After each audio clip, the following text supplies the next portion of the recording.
Hello everyone, I Ashwini Kumar welcomes you all back on this very platform of mine named The Ashwini Classes. Okay, before moving further ahead in our geography class today, first of all I would like to give my email ID so that whatever the suggestions, whatever the feedback, whatever the queries, whatever the doubts, whatever the guidelines you want to take, just email me on what? LIKHO लिखो numeric 2 number वाला 2 ASHWINI ashwini@gmail.com. Okay, I will definitely try to reply you guys within 24 hours of your mail. ठीक है, चलिए आगे बढ़ते हैं. Okay, आज हम लोग ज्योग्राफी की क्लास को आगे बढ़ाएंगे. उससे पहले जो लास्ट क्लास में हम लोगों ने पढ़ा था उसका एक क्विक रिवीजन देख लेते हैं, रिमाइंडर देख लेते हैं, छोटा सा झलक क्या हम लोगों ने पढ़ा था. तो in the last class we had seen the concept of what consequences और effects of what earth rotation. तो अर्थ के घूर्णन के कारण यानी पृथ्वी के घूर्णन अपने एक्सिस पे घूमने की वजह से क्या क्या इफेक्ट्स होते थे, what were the consequences, those we had studied there. तो एक क्विक रिमाइंडर, एक तो सबसे पहले रोटेशनल स्पीड क्या था हमारा, rotational speed of earth. What was rotational speed of earth? It was 1670 kilometre per hour. Okay, चलो इसके अलावा जो रोटेशन के कारण क्या क्या इफेक्ट होता था, सबसे पहला इफेक्ट क्या था हमारा, डायगोनल इफेक्ट. डायगोनल इफेक्ट मतलब जिस साइड सूरज की मतलब पृथ्वी जो का फेसिंग जो सूरज की तरफ रहता था, सूर्य की तरफ, whatever the surface whichever the surface was facing towards sun, that face was having what, day. दिन और रात्रि का जो कॉन्सेप्ट है, मतलब अदर साइड क्या होगा, रात हो जाएगा जिधर सूर्य का जो है फेसिंग ना हो. ओके, एक तो ये था. दूसरा क्या था, वो जो टाइड्स थे, टाइड्स जो दिन में एक दिन में 2 बार उठते हैं, ठीक है, टाइड्स का कॉन्सेप्ट था. Rise and fall of the sea level twice, daily जो हैपनिंग होता है, वो जो हैपनिंग होता है वो भी उसमें ये रोल प्ले करता है. रोटेशनल स्पीड भी, वो भी हमने डिस्कस किया था. क्यों? क्योंकि जिस साइड जो है, जैसे सन होगा, दूसरे साइड से अगर मून है हमारा, तो क्या होगा, due to gravitation of what, tide जो है सिर्फ और सिर्फ मतलब ग्रेविटेशन ऑफ मून नहीं, due to gravitation of sun भी होता है. ठीक है, और सबसे बड़ी बात, अगर तीनों एक सीध में है तो सबसे ज्यादा टाइड तब होता है, क्योंकि ग्रेविटेशन फोर्स जो है इन दोनों का मिल जाता है, एड ऑन हो जाता है, और उस समय जो है सबसे ज्यादा टाइड्स का जो है लेवल ऊपर उठता है. ओके, सी लेवल, वाटर का जो वाटर लेवल है सी में, वो ऊपर उठता है. तीसरा कॉन्सेप्ट हमने क्या देखा था, स्टैंडर्डाइज्ड. अच्छा, वो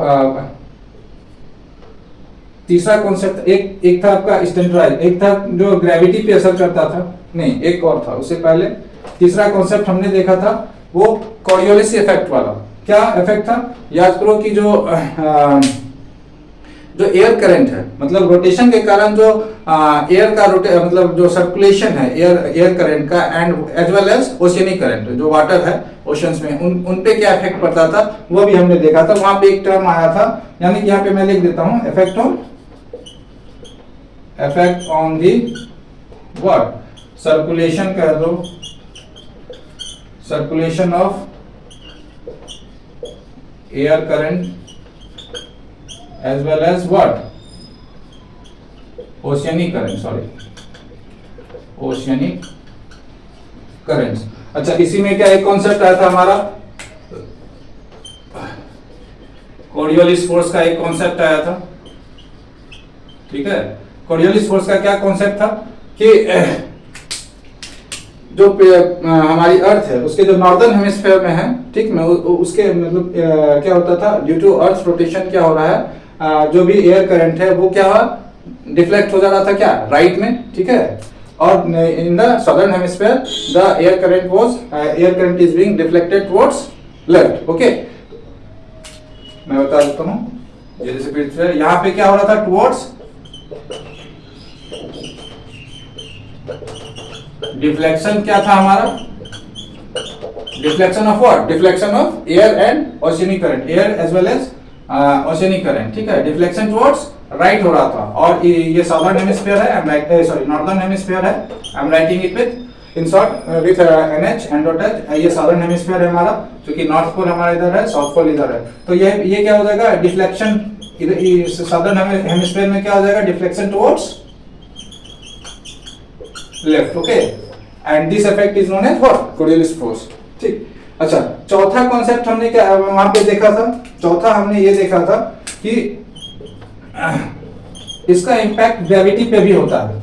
ओके, रोटेशन का इम्पैक्ट ग्रेविटी पे भी होता है। एक्चुअली मैंने वहां पे एक कॉन्सेप्ट बताना मैं भूल गया था। एक्चुअली मैंने बोला भी था जो इसका एग्जैक्ट जो डेरिवेशन है, ओके, वो क्या हम लोग देखते हैं फिजिक्स में जनरली ग्रेजुएशन सब में, that is very lengthy and जिनका आर्ट्स बैकग्राउंड है actually they will not be easily able to grab the thing, क्योंकि अंडरस्टैंड मतलब समझ में नहीं आएगा वो पूरा का पूरा डेरिवेशन कैसे ये ग्रेविटी पे डिपेंड करता है। वो मैंने बताया था, तो वहां पे वो मैंने स्किप कर दिया था, सिर्फ मैंने बता दिया था एक फॉर्मूला और उसमें ये बताया था,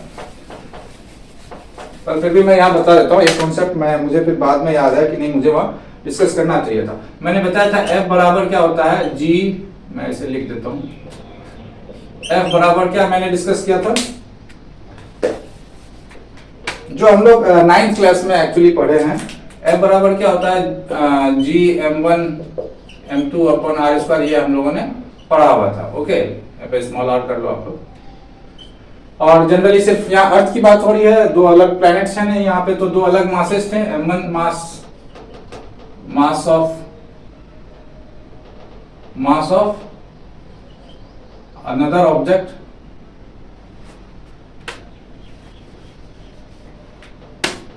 ये क्या हो जाएगा, मास ऑफ वन ऑब्जेक्ट, ये क्या हो गया, मास ऑफ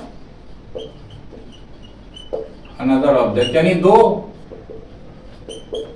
मासेस के बीच में जो फोर्स ऑफ अट्रैक्शन होगा उसका ये फॉर्मूला था। ओके, अच्छा ये देखो, फिर मैंने डिस्कस किया था, चूंकि यहाँ पे एक ही आपका क्या था प्लैनेट, हमारी अर्थ की बात हो रही है, तो यहाँ पे जो हम लोगों ने डिस्कस किया था Gm upon r square discuss किया था। ओके, तो अच्छा वहां पे हमने ये बताया था कि चूंकि यहाँ पे ग्रेविटी का कोई ये नहीं आ रहा है कॉन्सेप्ट, ये मतलब कि किस तरीके से ये आपका ग्रेविटी पे डिपेंड करेगा, तो चूंकि यहाँ पे देखो आप रेडिएशन, ओके, यहाँ पे क्या है, मास है, ये दोनों क्या, मास तो आपका कांस्टेंट हो गया, ये ग्रेविटेशनल कांस्टेंट है, ये भी कांस्टेंट, मतलब ये खुद कांस्टेंट हो गया। तो ये जो फोर्स है ये डिपेंड ही नहीं कर रहा था किसी भी एंगल से, मतलब कि आपका, तो ये ग्रेविटी को किस तरीके से रोटेशन जो है असर कर रहा है वो दूसरे कॉन्सेप्ट से आएगा। वो क्या, अगर हम इस चीज को, क्योंकि वहां पे मैंने स्किप कर दिया था, क्योंकि इजीली जो एग्जैक्ट जो डेरिवेशन है कि कैसे how the gravity depends upon the rotation of the earth, वो फिजिक्स में है, वो that is very lengthy and very hard to understand, क्योंकि not for the science student, I am not talking with respect to science student, जिनका science background है, खास करके physics या मैथ है खास करके, उनके लिए तो आसान होगा, लेकिन जिनका आर्ट्स है तो उसको डिस्कस करना भी वो कोई जरूरी क्या, मतलब it is not feasible also and it is not necessary also, क्योंकि it is not going to be asked in exam that derivation. Okay, चलो, तो Gm अपॉन r स्क्वायर, अगर इसी फोर्स को हम इस फोर्स के रिलेशन में बात कर ले, इसी फोर्स को अगर हम इस तरीके से देखें, ये जैसे आपने बचपन में देखा होगा, पत्थर पे अगर आप रस्सी लगा दो, ठीक है, उसको ऐसे से घुमाओ, तो अगर सर्टेन फोर्स से आप घुमा रहे हो, ठीक है, तो उस पत्थर पे जो फोर्स, स्टोन पे जो फोर्स लगेगा, the force that is being acted on that stone, that is, अगर लेस स्पीड से आप घुमा रहे हो तो क्या होगा, less force will be acted, अगर उसे छोड़ दोगे तो वो थोड़ी दूर पे ही गिरेगा। लेकिन अगर you are rotating that stone with very high speed, okay, उसके बाद आप छोड़ते हो तो that travels what, longer distance, वो बहुत दूरी पर जाके गिरता है, ठीक है। इट मींस व्हाट, जितना आपका मतलब that the force that is being acted on the stone, यानी कि जो पत्थर पे जो फोर्स लग रहा है वो डायरेक्टली डिपेंड किस पे कर रहा है, आपका रोटेशनल स्पीड पे, जितनी स्पीड से आप घुमा रहे हैं उतना ज्यादा फोर्स उस पे लग रहा है, सेंट्रीफ्यूगल फोर्स। कौन सा फोर्स, सेंट्रीफ्यूगल फोर्स। जैसे सेंट्रीफ्यूगल फोर्स क्यों, अब देखो जैसे गाड़ी पे आप चल रहे हो, मान लो एक टर्न होता है तो आप क्या होता है, लेफ्ट टर्न होते हो तो आप क्या होता है, राइट की ओर झुक जाते हो, तो that is what, centrifugal force. अच्छा, वो एक्चुअली उसमें एक और रोल प्ले करता है, inertia, that is not necessary, वो यहाँ डिस्कस करना यहाँ पे जरूरी नहीं है। तो अब देखो वो जो फोर्स, पहले ये देख लो, मैं ये बता देता हूँ।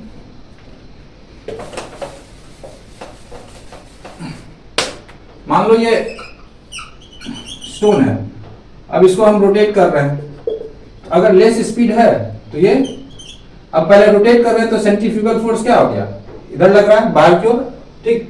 तो ये जो फोर्स इस पे लग रहा है, जब हम इसको छोड़ेंगे तो ये कुछ ही दूरी पर जाके गिरेगा, और ज्यादा स्पीड से घुमाएंगे और फिर छोड़ेंगे तो फिर ज्यादा डिस्टेंस कवर करेगा ये स्टोन। ओके, सेम फेनोमेना जो है यहाँ भी एक्ट करता है जब अर्थ रोटेट करती है।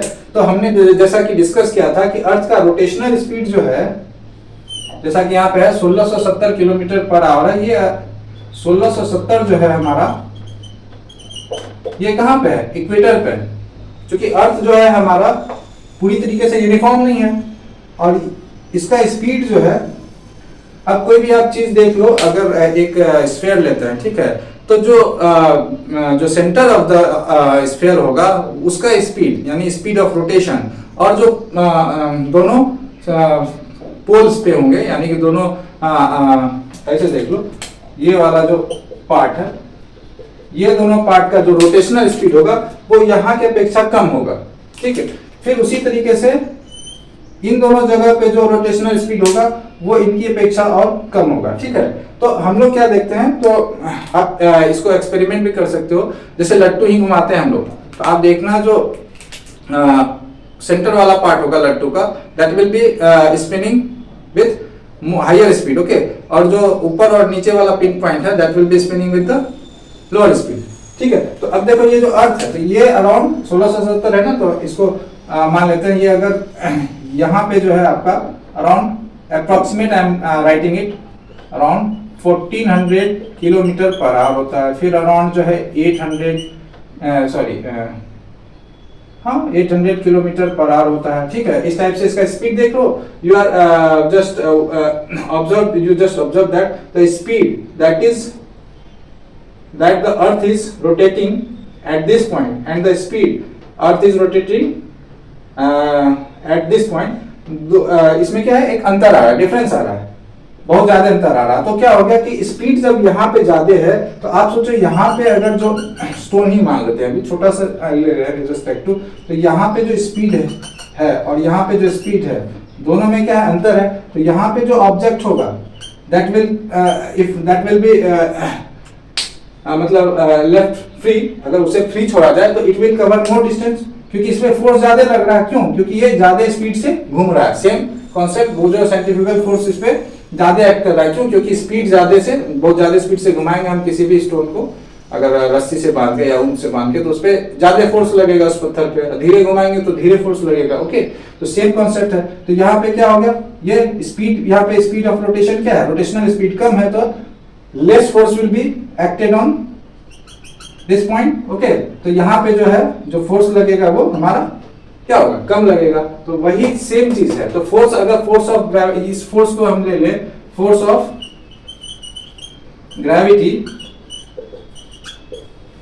तो आप यहां से इस कॉन्सेप्ट को समझ सकते हो।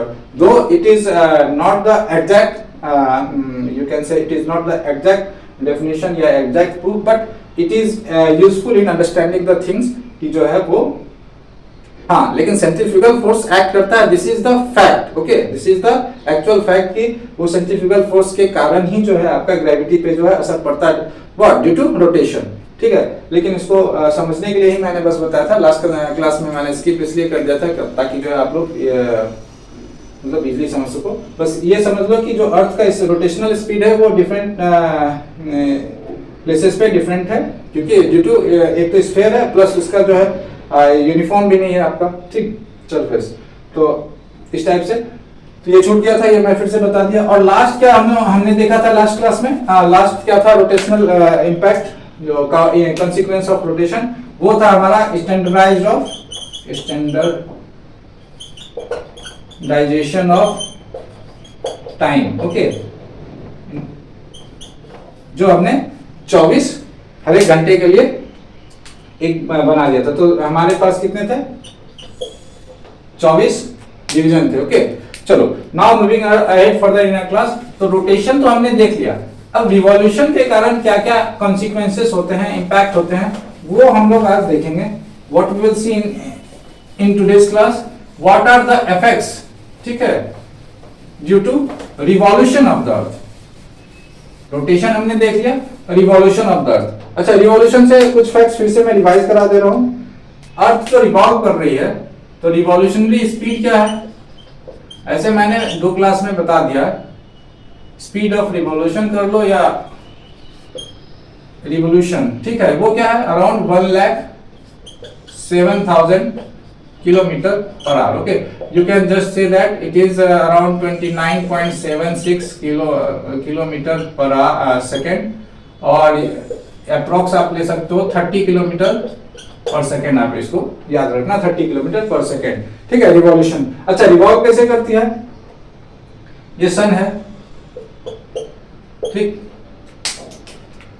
तो सन के चारों ओर वहां पे तो रोटेट कर रही थी अपने एक्सिस पे, अपने धुरी पे, यहाँ पे सन के चारों ओर रोटेट कर रही है अर्थ हमारी, ठीक है, और सॉरी रोटेट नहीं, रिवॉल्व कर रही है, ठीक है। और सबसे बड़ी बात, ये जो रिवॉल्व कर रही है और सन के चारों ओर, ये क्या है, इसका जो पाथ है वो कैसा है, एक्लिप्स है, मतलब राउंड, मतलब ये नहीं स्फेरिकल शेप नहीं है, एक्लिप्स शेप में, इसको क्या बोलेंगे, ecliptical path. Okay, ecliptical path. अच्छा, एक्लिप्टिकल पाथ से मतलब एक चीज और आया कि जिस पाथ में ये ऑर्बिट कर रही है, ऑर्बिट, ऑर्बिटिंग, तो वहीं से एक कॉन्सेप्ट आया ऑर्बिट। तो जो पाथ में ये रिवॉल्व कर रही है सन के राउंड, उस पाथ को हम लोग क्या बोलेंगे, ऑर्बिट। ओके, उस पाथ को हम लोग क्या बोलेंगे, orbit. The path in which sun revolves around the what? Sorry, the path in which Earth revolves around the sun, that path is known as what? Orbit. ठीक है, यहाँ पे सिर्फ ऐसे तो मैंने ये कॉन्सेप्ट बता दिया, तो यहाँ पे सिर्फ आप अर्थ से मत लेना, एनी प्लैनेट, कोई भी प्लैनेट, कोई भी celestial body which is revolving around the, या which is orbiting, या which is revolving around any other celestial body in a certain path, that path will be known as what? Orbit. तो हम लोग इसलिए उसको revolving के जगह क्या लिख सकते हैं, मेंशन कर सकते हैं, ऑर्बिटिंग, यानी घूमना चारों तरफ। और ये जो सूर्य मतलब जो पृथ्वी हमारी घूमती है, उसका पाथ किस टाइप का है, शेप एक्लिप्टिकल, यानी एक्लिप्स शेप है। ये जो देख रहे हो, ये आप देखो, ये मान लो सन है और ऐसे भी तो घूम सकती है, पर ऐसे नहीं घूम रही, इस डायरेक्ट इस पाथ में नहीं घूमती है। ये सन है, ये ऐसे घूमती है, ये पाथ और ये पाथ, दोनों में अंतर है ना, तो this shape is known as eclipse. Okay,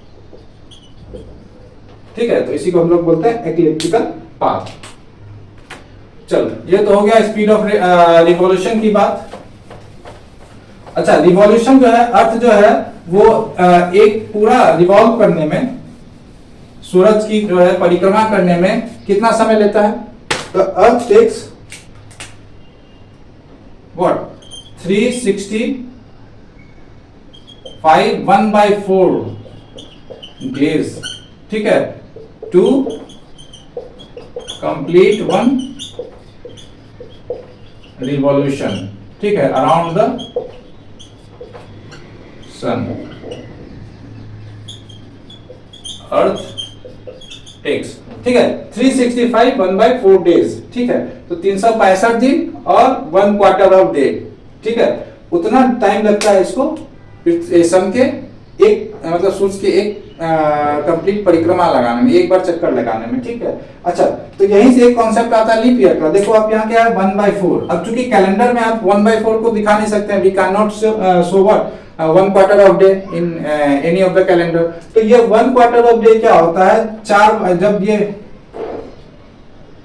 1/4 कर लो, प्लस 1/4 कर लो, प्लस 1/4 कर लो, प्लस 1/4 कर लो, तब जाके क्या हो जाएगा, ये 1 हो जाएगा। 1/4 हाफ प्लस हाफ। ओके, तो ये 1/4 क्या हो, 4 साल बाद क्या हो गया, ये टोटल 1 डे जो हो जाएगा, यानी कि 365 दिन तो था ही, ये मतलब 365 1/4 डेज ये ले रहा है कंप्लीट रोटेशन में। लेकिन हम लोग कैलेंडर में क्या दिखाते हैं, एक साल 365 दिन का ही दिखाते हैं। तो 365 दिन 3 साल तक दिखाए, 365 तो ये 4 दिन हो गया ऐसे 4 साल में। तो 365 तो ऐसे हो गया 3 साल का, तो 3 साल का हो गया, तो ये 1/4 3 बार ऐड हो गया, और चौथा साल में भी 1/4 ऐड हो जाएगा, तो कितना हो जाएगा हमारा, 1 हो जाएगा। तो 365 प्लस 1 तो क्या हो जाएगा, 366 डेज। तो हर एक चौथा साल जो है क्या हो जाएगा हमारा, एक डे ऐड हो जाएगा, and that year in which 1 day is extra added, that is known as what, leap year। ठीक है, जो भी 4 से डिवाइड हो जाता है, सॉरी। ओके, चलो आगे बढ़ते हैं। Now coming back on the topic, what are the effects? Yeah, effect of what? Effect due to revolution of Earth. तो पहला या सिंपल आप लिख लो what happen, sorry, what happens because of the revolution of Earth. Okay, क्या होता है because of the revolution of Earth? देखो एक्चुअली क्या है कि दो तीन चीजें होती हैं, मैं इसको बाद में डिस्कस करूंगा. सबसे पहला क्या हो गया, लिख ही देता हूं, varying length of day and night. आप देखते होंगे कि दिन और रात, जैसे कि गर्मी में क्या होता है, दिन लंबा हो जाता है, ठीक है, रात्रि थोड़ा छोटा हो जाता है. सर्दियों में क्या हो गया, रात्रि थोड़ा लंबा हम लोग को प्रतीत होता है, ठीक है, और दिन छोटा हो जाता है. ठीक, तो ये जो वेरिंग लेंथ है डे ऑफ नाइट, ये ड्यू टू क्या हो गया, रिवोल्यूशन हो गया. दूसरा क्या हो जाएगा, altitude of mid day sun. अच्छा, आप लोग घबराना नहीं, इन सभी टॉपिक्स को मैं अच्छे से समझाऊंगा, पर्टिकुलरली एक्सप्लेन करूंगा, ताकि चीजों को समझना है, रटना नहीं है. और हमारा जो ये क्लास है उसका मोटो ही है क्या, टू कॉन्सेप्चुअलाइज द कॉन्सेप्ट. क्या है मोटो, कॉन्सेप्चुअलाइज योर कॉन्सेप्ट्स. ठीक है, कॉन्सेप्ट को और कॉन्सेप्चुअलाइज करना, तो इसलिए चीजों को रटना नहीं है. अभी मैं सिर्फ लिख रहा हूं, आप इसको देखो और घबराना नहीं कि क्या. ठीक, altitude of what, mid day sun. अच्छा, तीसरा क्या होता है, जो सीजन्स है, change in season and correspondingly temperature. ठीक है, तो ये तीन चीजें जनरली क्या होती हैं क्या, रिवॉल्यूशन के कारण. एक तो दिन जो है, दिन और रात का जो है लेंथ जो है, यानी कि जो ड्यूरेशन है वो थोड़ा क्या हो जाता है, लंबा हो जाता है. I am not talking with respect to time, मतलब जो घंटा होता है, आवर वे. ठीक है, I am just talking with respect to what, the lengthiness of what, day and night. मतलब कि जो दिन होता है उसकी जो लंबाई होती है, मतलब कि जो आवर होता है वो बढ़ जाता है. जैसे 7 बजे तक आपको जो है सनसेट मिलेगा, गर्मी में 7, 7:30, दिल्ली सब में तो 7:30, पौने 8 तक लगेगा शाम ही है. ठीक है, व्हाट ड्यूरिंग समर सीजन्स.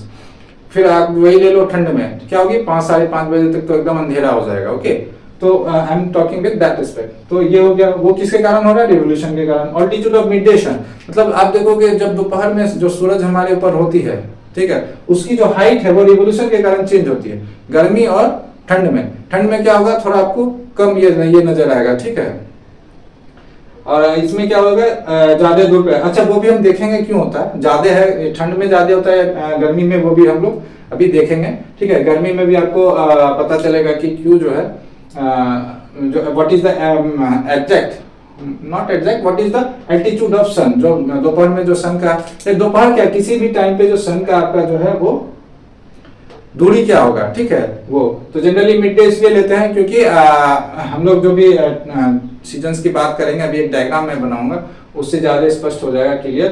तो मिड डे की बात हम लोग क्यों करें. Okay, change in the season, जो सीजन हो रहा है, गर्मी हो रहा है, बरसात हो रही है, ठीक है, यानी ग्रीष्म काल, शीतकाल, शरद काल, ठीक है, वसंत ऋतु, बहुत सारे ऋतु. हम हिंदी कैलेंडर में तो 6 ऋतुएं होती है, ऐसे तो 4 ऋतु हैं. ठीक है, तो ये तीनों चीजें होती है. इन तीनों को समझने से पहले कुछ इंपॉर्टेंट कॉन्सेप्ट्स है वो मैं बता देता हूं, ताकि you will be feel very easy to get the things या understand the this 3 points easily. मतलब ठीक है ना. तो हम वैसे तो आप लोगों ने पढ़ा होगा क्लास 6, 7 में, फिर भी मैं बता देता हूं.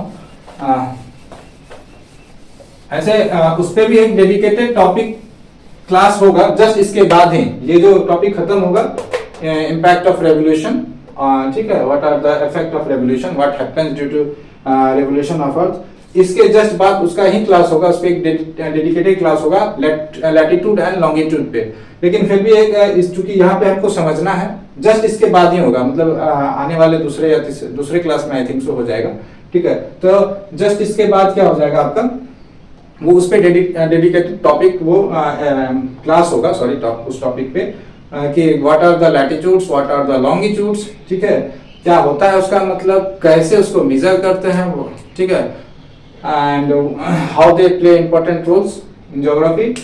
तो अभी फिलहाल के लिए इन चीजों को समझने के लिए, अभी तो लैटिट्यूड का सिर्फ कुछ पार्ट मैं बता दे रहा हूँ समझने के लिए, ठीक है। लैटिट्यूड मान लो कि ये जैसे नॉर्थ है, साउथ है, ठीक, ये हमारा क्या हो गया 0। ऐसे अभी मान लेते हैं हम सिर्फ सर्कल की बात करते हैं, विथ रिस्पेक्ट टू, इधर हम यहाँ पे सर्कल ले लेते हैं और यहाँ हम अर्थ ले लिए हैं, ठीक है। तो सर्कल में हम लोग क्या देखते हैं, अगर मान लो ऐसे बना है तो ये मेरा क्या हो गया 0 डिग्री, और ये क्या हो गया 90 हो गया, ऐसे ही लेते हैं ना, ये क्या हो गया फिर 180, ठीक है, 270, फिर 360। तो ऐसे देखो कि 90 डिग्री ये क्या है, इधर भी है, और 90 डिग्री मेरा इधर भी है, ठीक। 90 डिग्री ये भी पोर्शन है मेरा 90 डिग्री, और ये भी पोर्शन मेरा क्या है 90 डिग्री, ये अप है 90 डिग्री, ये 90 डिग्री डाउन है। तो उसी तरीके से अगर हम अर्थ की बात करें तो ये देखो आप, ये जो 90 डिग्री है,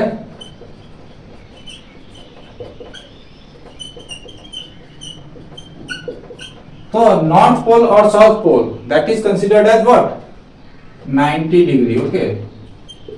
देखो यहाँ पे ये 90 डिग्री इधर हो गया, अभी 180 और 70 270 भूल जाओ, तो यहां से यहाँ ये क्या हो गया, ये जो एंगल बन रहा है कितना है 90 डिग्री। उसी तरह से इधर जो एंगल बन रहा है वो भी कितना बन रहा है 90 डिग्री, ये भी 90 डिग्री, ये भी 90 डिग्री। तो 90 डिग्री ये क्या हो गया नॉर्थ में, और ये 90 डिग्री क्या हो गया साउथ में। अच्छा, ये जो बीच में 0 डिग्री है, इन दोनों के बीच में, क्योंकि यहां पे हमने सर्कल बनाया और अर्थ क्या है हमारा स्फेयर है, ठीक है। तो सर्कल और स्फेयर में अंतर है, इसलिए ये क्या हो गया मेरा, इन दोनों के बीच में ये क्या हो गया 0 डिग्री, ठीक है। तो 0 डिग्री, तो इधर हमारा क्या हो गया नॉर्थ, और इधर हो गया साउथ, यानी कि 0 डिग्री नॉर्थ। 0 से अगर इधर जाएंगे मान लेते हैं, ये अभी देख लो, अगर इसको हम सेंटर मान लें, ठीक, तो ये मेरा पॉइंट क्या हो गया 90 डिग्री, यहाँ पे जो पॉइंट है वो क्या हो गया 90 डिग्री नॉर्थ। ये पॉइंट अगर लेंगे तो क्या हो जाएगा 45 डिग्री नॉर्थ, ये 30 डिग्री नॉर्थ, ठीक है। उसी तरीके से ये लेंगे 60 डिग्री नॉर्थ। तो सेम में हम इधर जब आएंगे तो ये हमारा क्या हो गया नॉर्दर्न हेमिस्फीयर, क्योंकि हेमिस्फीयर क्यों बोले, हेमी मतलब क्या होता है हमारा आधा, हेमी मतलब क्या होता है हाफ, ओके। और स्फीयर मतलब तो जान ही रहे हैं, ठीक। तो हेमी, तो ये आधा पार्ट इधर है, तो इसको क्या बोलेंगे नॉर्दर्न हेमिस्फीयर, नॉर्दर्न हेमिस्फीयर। और ये लोअर वाला जो हाफ है पार्ट, उसको क्या बोलेंगे, क्योंकि ये टुवर्ड साउथ है तो इसको क्या बोलेंगे सदर्न हेमिस्फीयर, ओके, ठीक। अब लैटिट्यूड क्या होता है, ऐसे मैंने जैसा अभी बताया था कि लैटिट्यूड और लॉन्गिट्यूड पे डेडिकेटेड क्लास होगा एक, वो भी बताऊंगा अच्छे से, उसमें एक्सप्लेन करूंगा जस्ट इस टॉपिक के खत्म होने के बाद। यानी कि आप सपोज ये एक्सपेक्ट कर लो, इसके ये जो टॉपिक खत्म होने में 2 क्लासेस लगेंगे, एक अभी और इसके बाद जस्ट एक और क्लास। उसके बाद जो है अभी से तीसरे क्लास में जो है, आज से मतलब तीसरे क्लास में आपका ये हो जाएगा लैटिट्यूड और लॉन्गिट्यूड आ जाएगा, ठीक है। तो अब देखो, अभी तत्काल के लिए समझाने के लिए क्या बताता हूँ। तो लैटिट्यूड क्या हो गया कि जो 0 डिग्री आपका है, यहां से नॉर्थ जो मेजर करते हैं, मान लो सेंटर ऑफ अर्थ है, अर्थ को हम काटे, ठीक है, तो यहां से जो हम काटे हैं, तो यहां से देख लो, अच्छा ऐसे देखो, यहां से सेंटर से ही ले रहे हैं ना, ऊपर उठ रहे हैं, ये 30 डिग्री, तो ये जो मेजर करने के लिए हम ऊपर उठ रहे हैं और जो लाइंस बनेगा, जैसे मान लो ये 30 डिग्री यहाँ पे है, उसी तरीके से 30 डिग्री यहाँ पे होगा, और ये दोनों लाइन को अगर हम ज्वाइन करेंगे तो क्या हो जाएगा, वो 30 डिग्री लैटिट्यूड हो जाएगा। ठीक है, लैटिट्यूड क्या हो जाएगा, जो भी मेजर करने के लिए हम लेते हैं वो टुवर्ड्स नॉर्थ एंड साउथ लेते हैं, और लॉन्गिट्यूड जो है वो हमारा, उसका कॉन्सेप्ट अलग है, वो भी मैं बता दूंगा। Towards north and south measure करते हैं, लेकिन इसका जो लाइन है, ठीक है, जो इमेजिनरी लाइन हम लोग ड्रॉ कर रहे हैं, वो क्या हो जा रहा है मेरा, वेस्ट टू ईस्ट होगा या ईस्ट टू वेस्ट, जो भी लो, ठीक है ना, वेस्ट टू ईस्ट हम लोग ड्रॉ कर रहे हैं। मेजर क्या हो रहा है, लेकिन टुवर्ड्स नॉर्थ एंड साउथ। इसमें बहुत लोग कंफ्यूज होते हैं, इसलिए बता रहा हूँ, वैसे तो उसमें मैं बताऊंगा ही आगे वाली क्लास में। तो अब देखो इसमें कुछ इंपॉर्टेंट है जो जीरो, मैं इसलिए इसको बता रहा था क्योंकि कुछ इंपॉर्टेंट जो है लैटिट्यूड्स को डिफाइन करके और क्लास को आगे बढ़ाएं, नहीं तो फिर यहाँ पे ये टॉपिक छूट जाएगा। तो देखो, तो ये जीरो डिग्री लैटिट्यूड जो है उसको हम लोग कहते हैं इक्वेटर। क्या कहते हैं, इक्वेटर। 0 डिग्री लैटिट्यूड को क्या कहते हैं, इक्वेटर। ओके, उसी तरीके से 23.5 डिग्री जो नॉर्थ पे है, ठीक है, इसको नॉर्थ कर दो, नॉर्थ में है ना 23.5 डिग्री, जो इधर भी 23.5 ही होगा। ओके, तो यहाँ पे जो लाइन है 23.5 डिग्री, जो इमेजिनरी लाइन है, जो 23.5 degree points on the earth को मतलब जोड़ता है, तो वो क्या कहलाता है हमारा, ट्रॉपिक ऑफ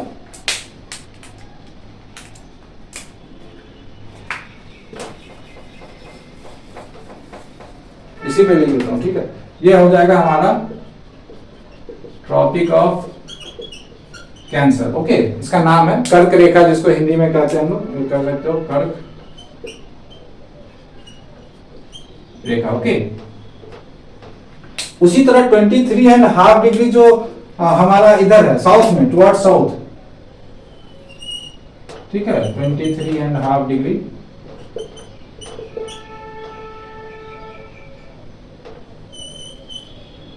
तो ये हमारा क्या कहलाएगा, ट्रॉपिक ऑफ कैप्रिकॉर्न। क्या कहलाएगा, tropic of Capricorn.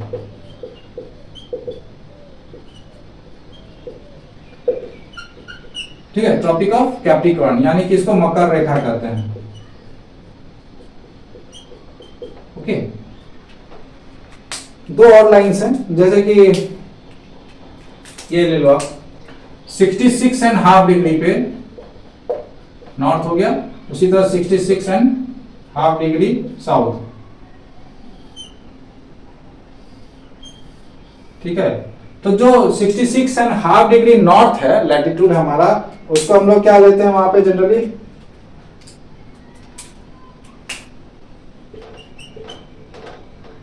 Arctic.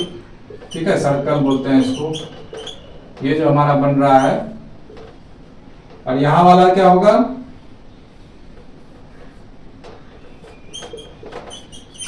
Antarctic circle. Okay, ठीक है, ये छोटा सा चीज है जो हमने अभी डिस्कस किया, के लिए ये तीनों जो मैंने बताया था concept, varying length of day and night, altitude of midday sun, और क्या था हमारा तीसरा पॉइंट जो ड्यू टू रेवोल्यूशन में हो रहा था, वो तीनों जो है, तीसरा आपका था क्या, हाँ, सीजन, चेंज इन सीजन। तो वो तीनों जो है एक डायग्राम बनाऊंगा समझाने के लिए, वो तीनों उसी डायग्राम से समझ में आ जाएगा। और उसके लिए बस ये अभी तत्काल के लिए तीन चीजों का जानना जरूरी था लैटिट्यूड में, ट्रॉपिक ऑफ कैंसर, ये इक्वेटर, और आर्कटिक जो आपका लाइन है, आर्कटिक एंड अंटार्कटिक। ओके, चलो आगे बढ़ते हैं।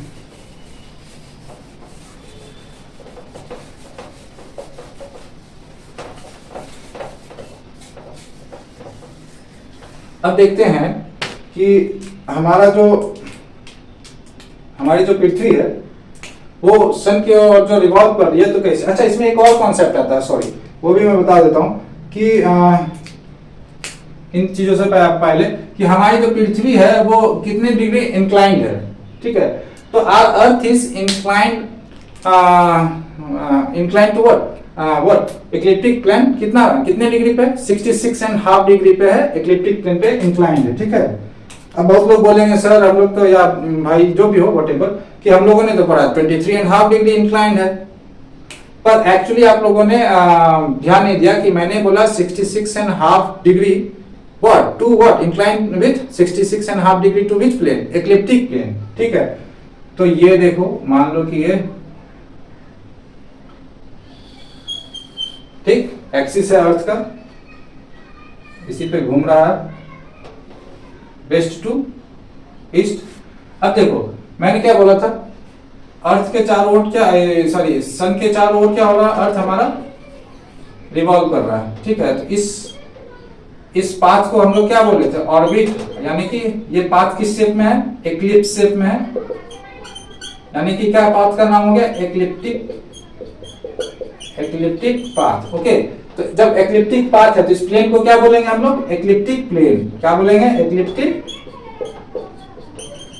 Plane, okay. अब देखो इसी कॉन्सेप्ट को हमको यहां यूज करना है। तो ये जो हमारा एक्सिस है, देखो ये ऐसे ही रख लो, ठीक है, सीधा ही रख लेते हैं।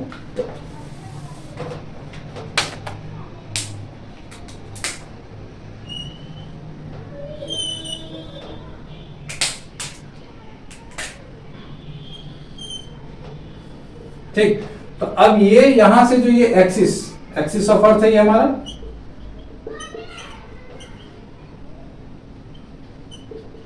ठीक। तो ये जो इंक्लिनेशन है दिस इज 66.5 डिग्री, ओके। तो वही मैं कह रहा था, ये हमारा हो गया एक्लिप्टिक प्लेन,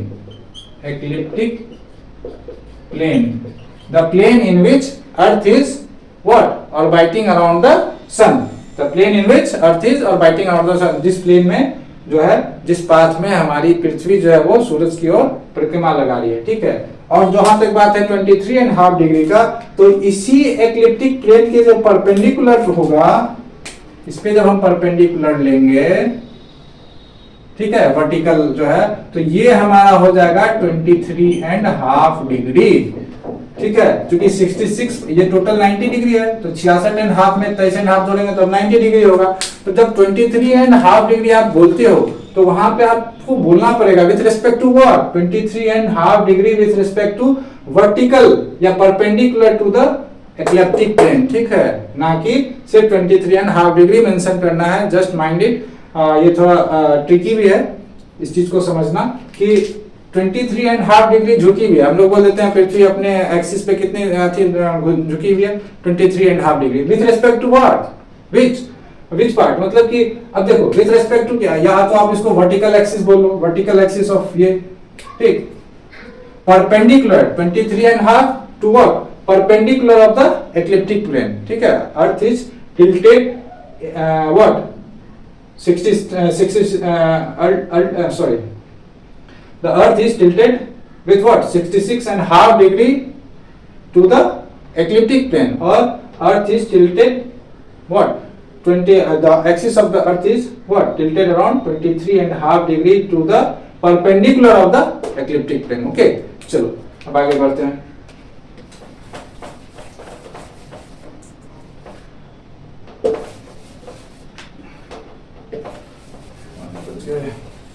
ओके, चलो आगे चलते हैं। ये देखते हैं हम लोग कि मान लो यहां हमारा सन है, ठीक, इसके चारों ओर पृथ्वी हमारी क्या कर रही है, परिक्रमा कर रही है।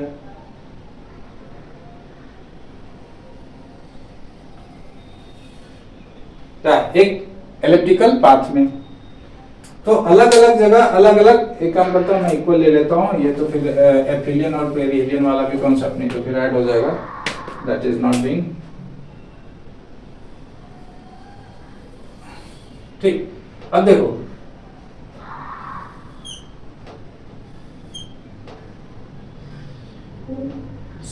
जब पृथ्वी हमारी ये 4 पोजीशंस पे हैं, उस हिसाब से मैं समझाने की कोशिश करूंगा, ठीक है।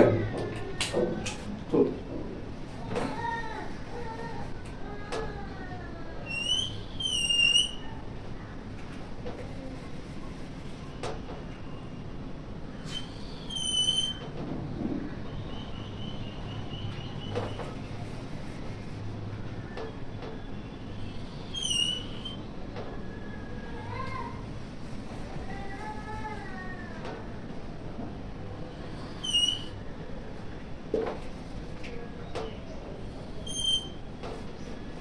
ठीक है, अब देखो ये हमारी पृथ्वी है, ठीक है। These are the position of earth while orbiting around sun. चार हम लोग पोजीशन को भी डिस्कस कर रहे हैं, ठीक। ये जो पोजीशन होता है हमारा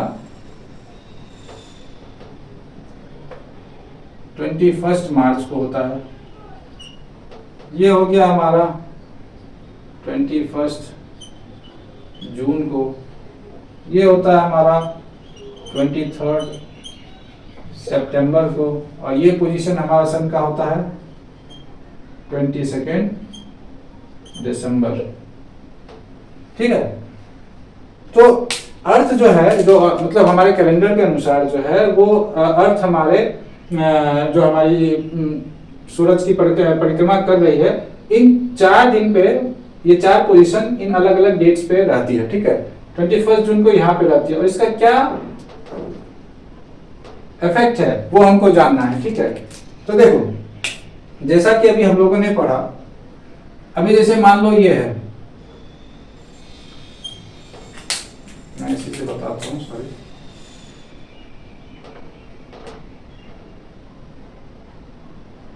अर्थ क्या है 66.5 डिग्री क्या है, टिल्टेड है क्या with respect to ecliptic plane. अब देखो यहां पे जो इक्वेटर है, ट्रॉपिक ऑफ कैंसर हो गया, arctic circle, tropic of capricorn. ठीक है,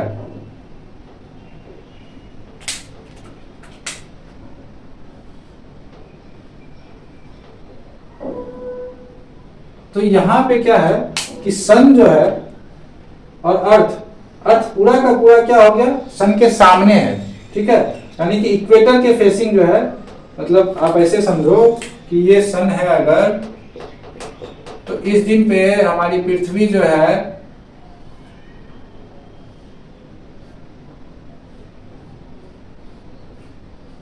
ये पूरी की पूरी क्या है, एक्सपोज हो गई है सन के सामने। ओके, मतलब अच्छा मैं बता रहा हूं, अभी नहीं समझ में आएगा, रुक जाओ। ये 21 जून है, मैं अब आप लोग ध्यान से देखना, मैं जो डायग्राम बना रहा हूं उसको देखना। इक्वेटर, ट्रॉपिक ऑफ कैंसर, और ये आर्कटिक। अच्छा, इस पोजीशन पे क्या है, जो सन है वो हमारा डायरेक्ट कहां पड़ रहा है, शिफ्ट हो गया है ट्रॉपिक ऑफ कैंसर पे। ओके, ट्रॉपिक ऑफ, इसलिए मैं इसे यहां बोल्ड कर दे रहा हूं।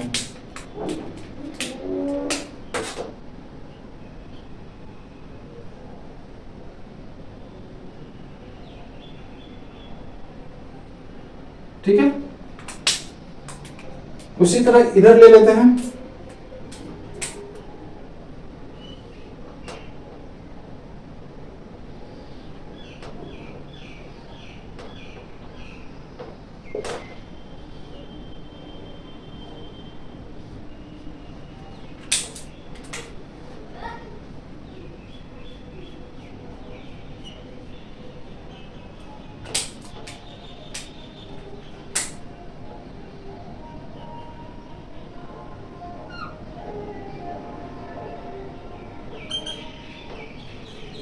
ठीक है, अच्छा इस पोजीशन पे क्या है, हमारा सन जो है डायरेक्ट कहां पे पड़ रहा है, सन का रे डायरेक्ट हिट कहां कर रहा है, ट्रॉपिक ऑफ कैप्रिकॉर्न। ठीक है, यहाँ पे ऐसा अर्थ का पोजीशन हो जाता है इस दिन, जहां पे जो है अर्थ का जो है ट्रॉपिक ऑफ कैंसर, यानी कि जो कैप्रिकॉर्न जो सदर्न पार्ट में है, वो डायरेक्ट हिट जो वो सन का जो है फेसिंग रेज जो उस पे पड़ता है। ठीक है,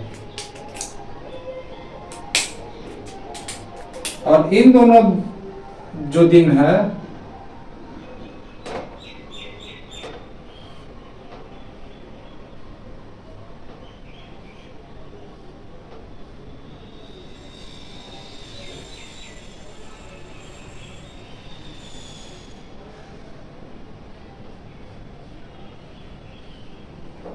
ये क्या होता है, इक्वेटर पे जो है वो डायरेक्ट फेसिंग होता है, जो मैं यहां बोल रहा था, ये एक सीध में आ रहा था इक्वेटर पे। ओके, तो अब देखो अगर ये सन जो है हमारा डायरेक्टली इक्वेटर पे पड़ रहा है। अच्छा, पहले थोड़ा सा हम इसका ये भी बना देते हैं थोड़ा सा सन का जो इमेज जिधर दिन होगा और जिधर रात्रि होगी, ठीक है। तो आधा पे क्या होगा हमारा दिन होगा और आधा पे क्या होगा रात। जो भी अर्थ का जो भी फेस सन की तरफ होगा उधर क्या होगा दिन होगा, उजाला होगा, और जो अदर फेस है रेस्ट पार्ट है उधर क्या होगा रात्रि होगी।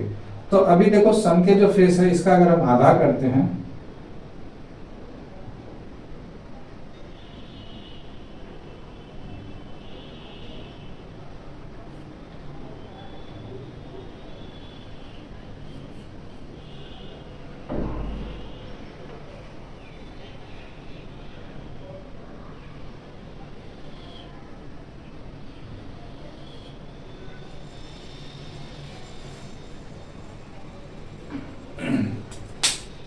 इसमें क्या है, इसमें आधा की बात नहीं, ये तो फ्रंट दिख रहा है हमको। अगर यहाँ पे अगर हम खड़े हैं तो ये क्या फ्रंट दिख रहा है।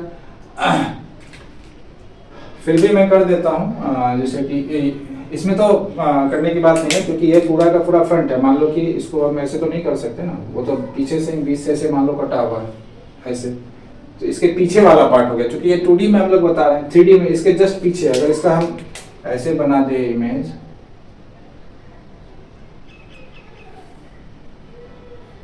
तो ये वाला पार्ट पीछे वाला पोर्शन हो जाएगा। ओके, तो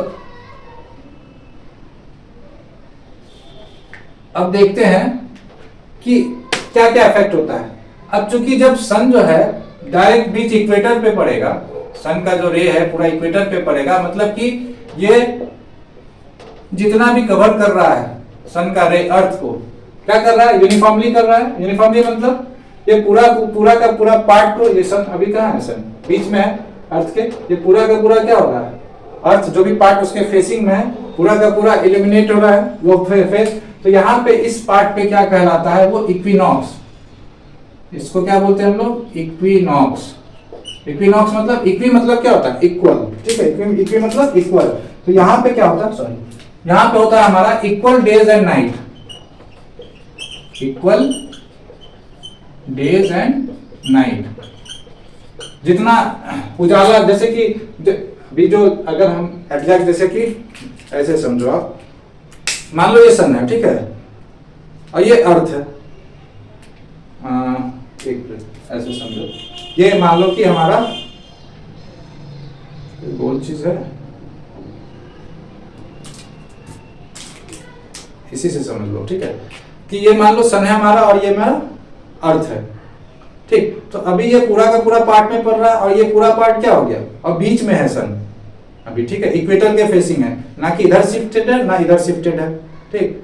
इधर से अभी बीच में है तो ये पूरा का पूरा पार्ट एलिमिनेट हो रहा है, ठीक। और जैसे ही जैसे ये पृथ्वी हमारी घूमेगी, क्योंकि अभी बीच में ही है, तो जितना दिन इक्वल मतलब अर्थ मतलब दिन होगा उतना ही रात्रि होगी, ठीक है, इक्वल डे एंड नाइट। क्योंकि स्पीड रोटेशनल स्पीड तो सेम ही रहेगा अर्थ का, और रिवोल्यूशनरी स्पीड जो है वो अलग है, उसके कारण से तो रिवोल्यूशन बहुत लंबा होता है ना, अराउंड आपका 154 मिलियन जो है वो किलोमीटर है।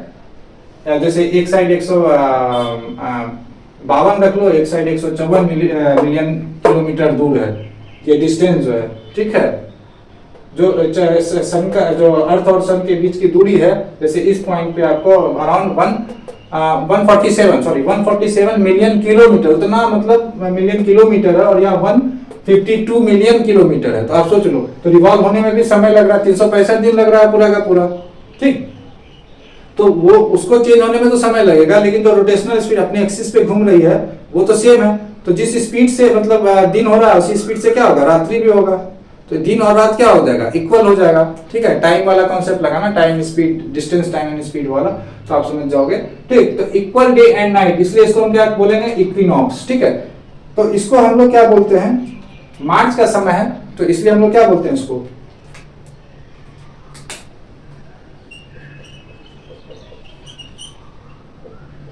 मार्च के समय कौन सा सीजन होता है हमारा, जो मार्च का समय है वो कौन सा सीजन होता है हमारा, स्प्रिंग का सीजन होता है। अच्छा, इसको हम बाद में बताते हैं, ठीक।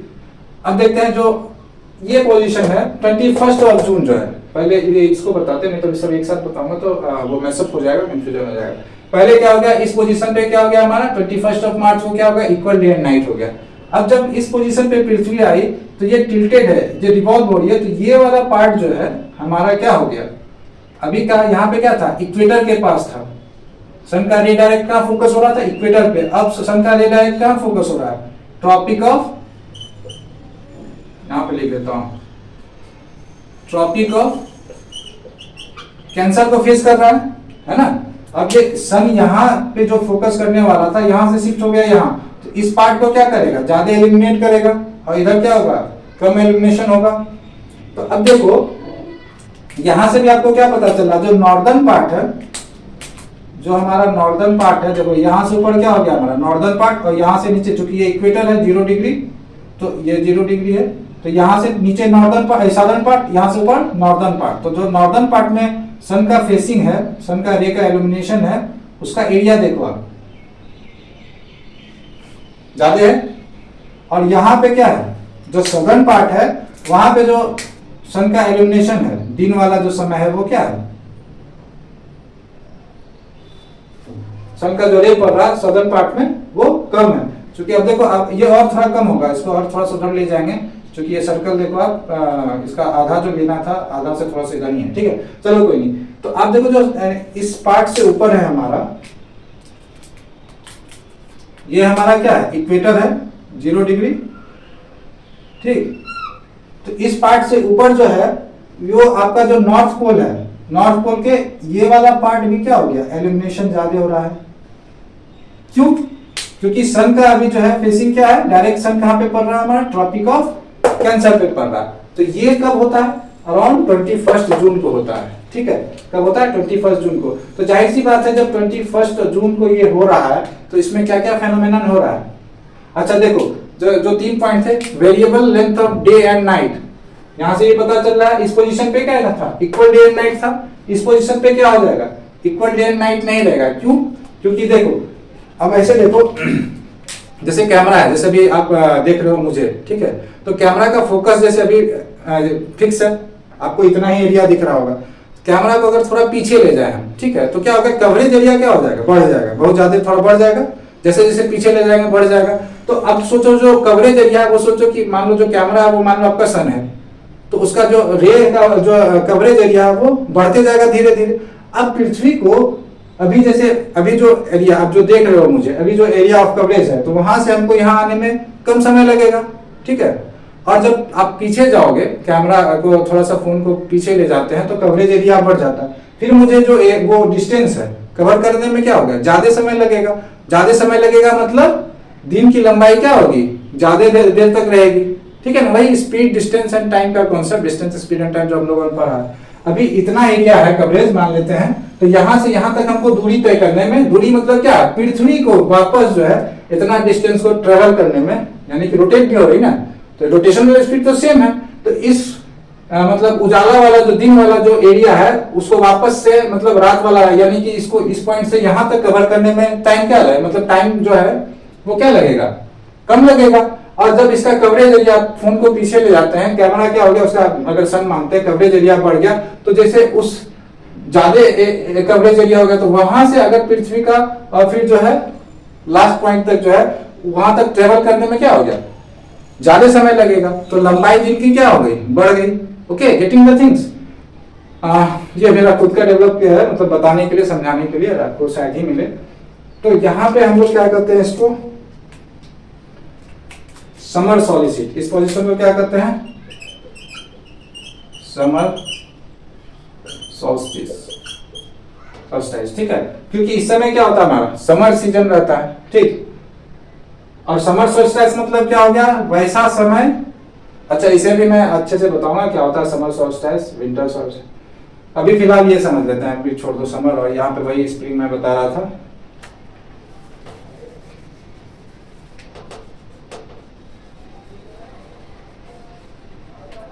अभी पहले ये देखते हैं कि जिस जिस पोजीशन पे है वहां पे क्या क्या हो रहा है, ठीक है।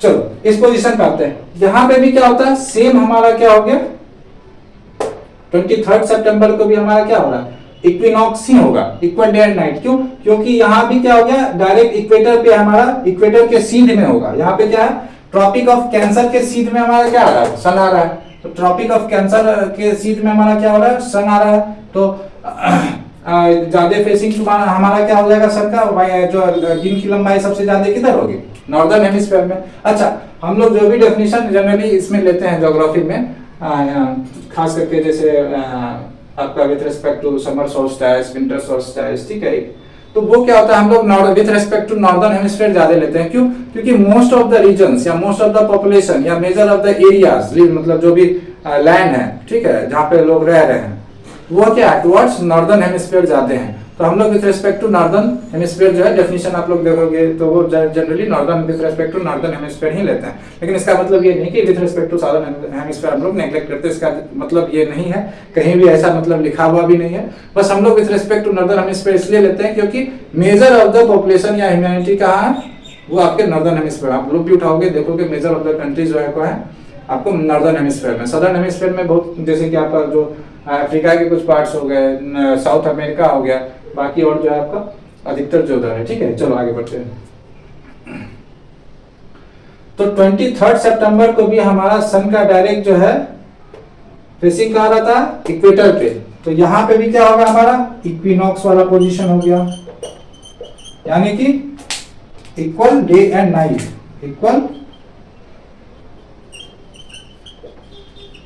डे एंड नाइट, ठीक है। अब जब ये फिर पृथ्वी रिवॉल्व करके हमारी इस पोजीशन पे आती है तो क्या होता है हमारा कि सन का जो है डायरेक्ट जो है वो फेसिंग, मतलब जो सन का डायरेक्ट हो जाता है सीध, किसके सीध में हो जाता है, देख लो एकदम सीध, किसके सीध में, ट्रॉपिक ऑफ कैप्रिकॉर्न के,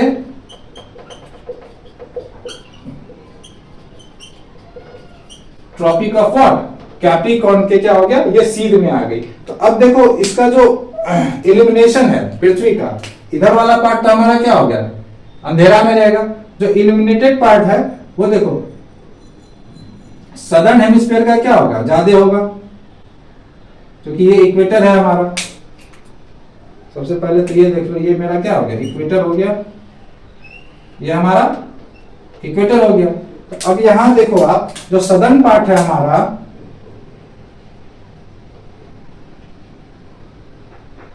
नॉर्दर्न पार्ट में क्या है, उसी तरीके से नॉर्दर्न पार्ट, जैसे यहाँ पे सदर्न पार्ट में क्या था, एरिया ऑफ कवरेज कम था, यहाँ पे नॉर्दर्न पार्ट में एरिया ऑफ कवरेज कम होगा। इसको थोड़ा सा और ऐसे कर देंगे, ठीक है।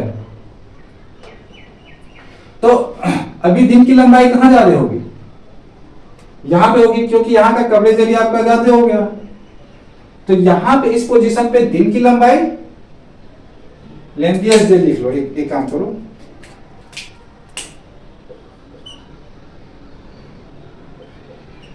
लेंथिएस्ट डे। लेकिन लेंथिएस्ट डे जो हम लोग भी जितने भी आप बुक या कहीं भी नेटवर्क पे देखोगे डेफिनेशन लिखेगा, लेंथिएस्ट डे समर सोल्स्टिस को बोलेगा लेंथिएस्ट डे, लेकिन with respect to what, northern hemisphere. और इधर क्या होगा, जो सदर्न हेमिस्फीयर है उसमें shortest night, okay.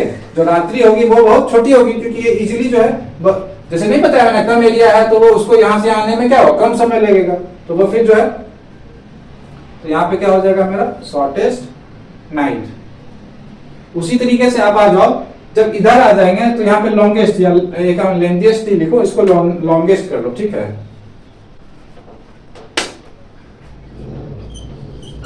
Longest day, और ये यहाँ पे क्या हो जाएगा, लॉन्गेस्ट डे, और यहाँ पे क्या हो जाएगा हमारा शॉर्टर नाइट, ठीक है, शॉर्टेस्ट नाइट कर दो। अब इस समय क्या होता है हमारा सीजन, विंटर। और ठंड में देखते हैं, जो हम लोग चूंकि नॉर्दर्न हेमिस्फीयर में रहते हैं, इंडिया जो है सब, हम लोग तो खैर बिहार में है, जो सबसे निचला पार्ट है वो 8 डिग्री से स्टार्ट होता है, जैसा कि हम लोगों ने बताया था। तो अब देखो कि हम लोग नॉर्दर्न पार्ट में रहते हैं, ठंड में क्या होता है, रात्रि छोटी होती है ना, तो देखो शॉर्टेस्ट नाइट आपका क्या होगा, इस दिन हमारा क्या हो गया, शॉर्टेस्ट नाइट, रात्रि जो है वो छोटी होगी। और यहाँ पे लॉन्गेस्ट डे क्या होगा, सदर्न हेमिस्फीयर में, और नॉर्दर्न हेमिस्फीयर में शॉर्टेस्ट नाइट। तो इन चारों पोजीशन पे देखो सन, अर्थ जो है किस तरीके से बिहेव करिए, पहले इक्वल आई, यहाँ पे इक्वल डे और नाइट हो रहा है, इक्वल दिन और रात, बराबर हो रहा है दिन और रात। फिर धीरे धीरे क्या हो गया, दिन की लंबाई बढ़ते गई बढ़ते गई बढ़ते गई और इस पोजीशन पे सबसे लंबा दिन हुआ। ठीक, क्यों? क्योंकि जो सन जो है वो डायरेक्ट शिफ्ट में आ गया ट्रॉपिक ऑफ कैंसर के। ठीक है, लेंदी लॉन्गेस्ट डे है लेकिन with respect to what, northern hemisphere, ये याद रखना। ठीक, फिर यहाँ से फिर क्या हो गया, अब दिन फिर धीरे धीरे लॉन्गेस्ट हुआ, फिर लॉन्गेस्ट से धीरे धीरे घटना शुरू हुआ, घटना शुरू हुआ, घटना शुरू हुआ और फिर क्या हो गया, इस पोजीशन पे 23 सितंबर को क्या हो गया, हमारा इक्वल डे एंड नाइट हो गया। Okay, equal day and night हो गया। तो हम लोग इसको जो बोलते हैं इक्वल डे एंड नाइट। अब यहां से देखो, सॉरी बोलते बोलते कुछ नहीं, इक्विनॉक्स ही बोलते हैं, ठीक है, इक्विनॉक्स ही बोलते हैं। तो अब ये जो है यहां से फिर जो है क्या कहते हैं, डे जो है फिर धीरे धीरे धीरे धीरे दिन जो है घटता जाएगा घटता जाएगा घटता जाएगा और यहाँ पे जो है हमारा ये वाला पार्ट, यहाँ पे क्या हो गया, नाइट देखो, शॉर्टेस्ट नाइट क्या है इन द दिन, दिन भी तो हमारा जो क्या होगा, और sorry sorry sorry sorry sorry sorry sorry winter में शॉर्टेस्ट नाइट नहीं, लॉन्गेस्ट नाइट होता है ना।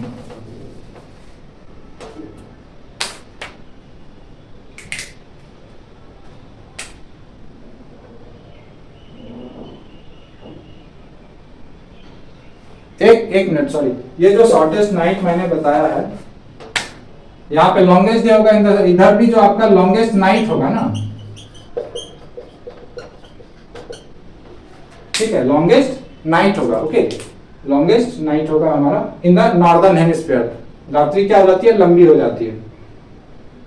ठीक, तो अब देखो ये धीरे धीरे धीरे यहाँ पे इक्वल डे एंड नाइट था, धीरे धीरे धीरे धीरे फिर ऐसा पोजीशन है जहाँ पे हमारी रात्रि जो है वो लंबी हो जाती है। ठीक, फिर यहाँ से वापस आती है फिर इक्वल डे एंड नाइट। ठीक, अब देखो वो जो तीनों पॉइंट थे हमारे, ठीक, तीनों पॉइंट थे वो क्या यहाँ से जस्टिफाई हो रहे हैं। रिवॉल्यूशन जो है, रिवॉल्यूशन ऑफ अर्थ के कारण जो है, मतलब जो कॉन्सिक्वेंसेस थे, पहला क्या था, the variable length of day and night, day and night का जो वेरिएशन है, जो लेंथ है, ड्यूरेशन है, वो क्या हो रहा है, इसके कारण, रिवॉल्यूशन के कारण क्या हो रहा है, अलग अलग हो रहा है।